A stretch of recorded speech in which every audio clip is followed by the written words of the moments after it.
Assalamualaikum warahmatullahi wabarakatuh. Perkenalkan saya Rizky Farel, kelas IEP sore NIM 25033115. Nah, di sini saya akan menjelaskan jenis-jenis diagram dan grafik dalam penyajian data.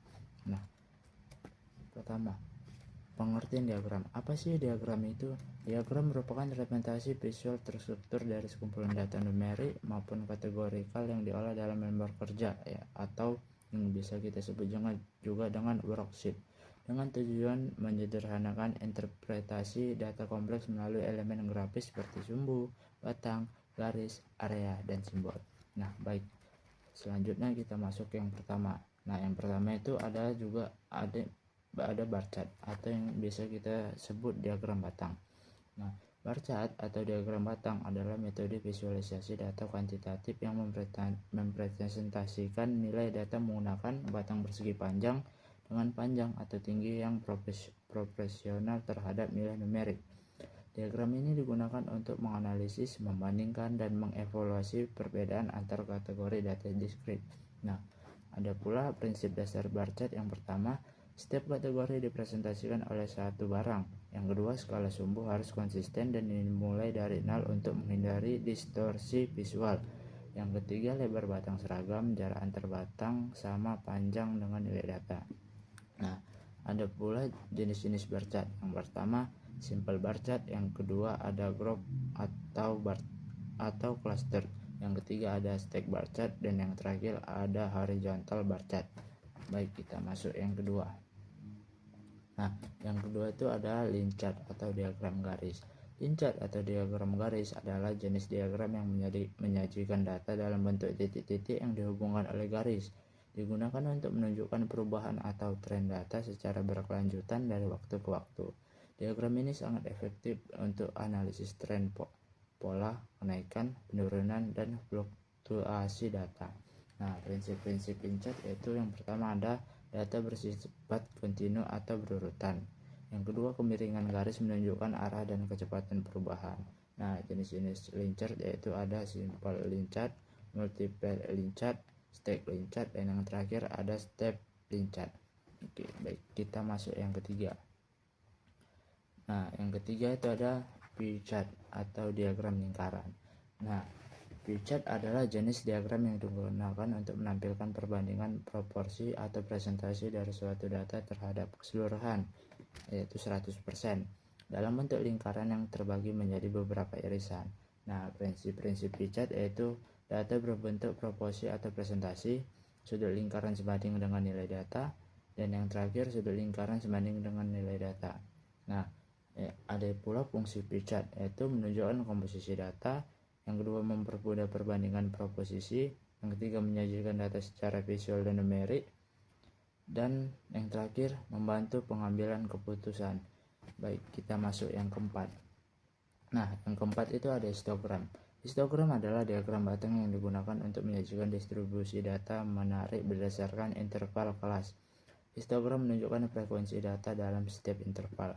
Nah, prinsip-prinsip histogram yaitu pertama ada data bersifat numerik dan kontinu, yang kedua menggunakan interval kelas, yang ketiga batang saling menempel, dan yang terakhir tinggi batang menunjukkan frekuensi.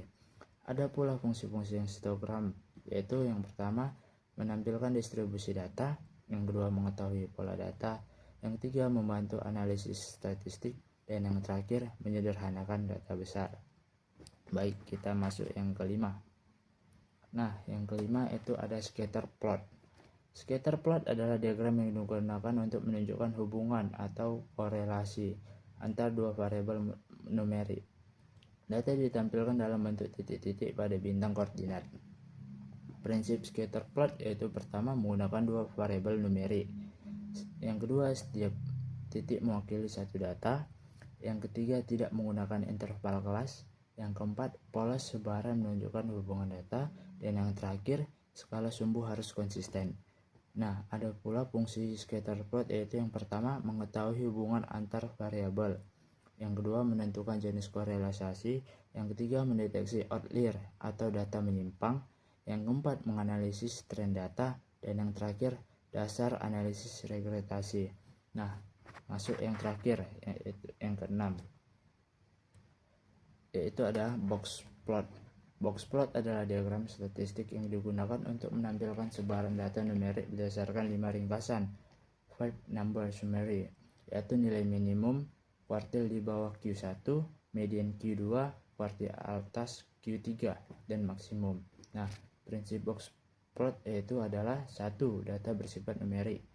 Kedua, menggunakan 5 nilai ringkasan. Yang ketiga, kotak menunjukkan rentang antar kuartil atau EQR.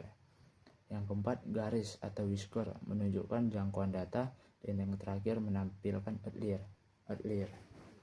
Nah, ada pula fungsi boxplot, yaitu yang pertama menunjukkan sebaran data, yang kedua menentukan nilai tengah atau yang biasa juga kita sebut dengan median. Nah, yang terakhir membandingkan beberapa kelompok data, yang keempat mendeteksi outlier, dan yang kelima mengetahui kemiringan data. Oke. Nah, jadi kesimpulannya yaitu adalah 6 jenis chart pada Microsoft Excel memiliki fungsi dan kegunaan yang berbeda sesuai dengan karakteristik data yang disajikan. Kolom atau bar chart efektif untuk membandingkan data antar kategori, sedangkan line chart digunakan untuk menunjukkan perubahan atau tren data dari waktu ke waktu. Nah, pie chart berfungsi menampilkan proporsi atau presentasi data terhadap keseluruhan. Area chart menekankan besarnya nilai dan akumulasi data dalam suatu periode. Nah, scatter plot digunakan untuk menganalisis hubungan atau korelasi antar dua variabel numerik. Sementara itu, boxplot membantu memahami sebaran data, nilai tengah, serta mendeteksi adanya data pencilan atau outlier. Nah, dengan memahami karakteristik masing-masing chart, pengguna dapat memilih jenis grafik yang paling tepat sehingga penyajian data menjadi lebih akurat, informatif, dan mudah dipahami, serta mendukung analisis dan pengambilan keputusan secara efektif. Baik, sekian dari saya. Terima kasih.